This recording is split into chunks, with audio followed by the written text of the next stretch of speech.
Hello বন্ধুরা, আসসালামু আলাইকুম। আজকে আমি ইরানি স্টাইলে পাস্তা রান্না করব। এই জন্য আমি সর্বপ্রথম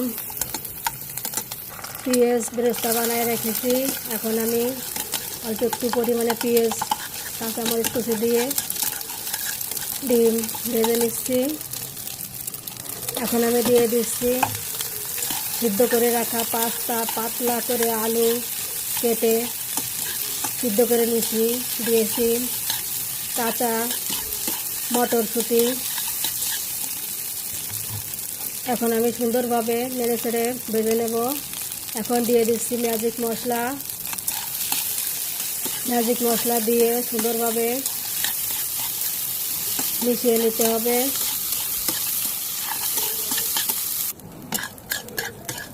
আমি সিদ্ধ করার সময় লবণ দিয়েছি, এজন্য আর এখন লবণ দিইনি। এখন আমি একটা স্পেশাল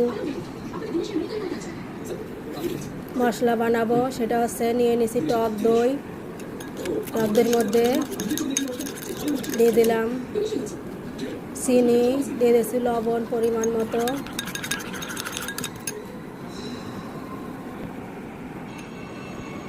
এখন আমি দিয়ে দিচ্ছি মরিচ কুচি, দিয়ে দিচ্ছি ধনিয়া পাতা কুচি, দিয়ে দিচ্ছি গরম মশলা, এলাচ, দারচিনি ভেজে গুঁড়ো করে রাখা, দিয়ে দিচ্ছি বেরেস্তা ভাজা, দিয়ে দিচ্ছি বাদাম ভাজা। এখন সুন্দরভাবে মিশিয়ে নেব।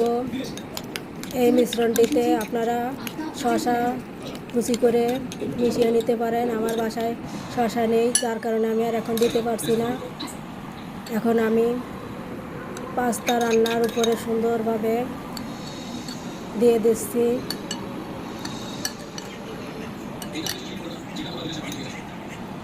দেখুন কতটা লোভনীয় হয়েছে, খেতেও খুব সুস্বাদু।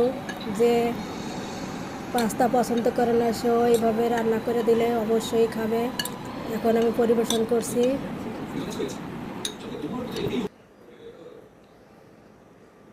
হয়ে গেল আমার পাস্তা রান্না সুন্দর।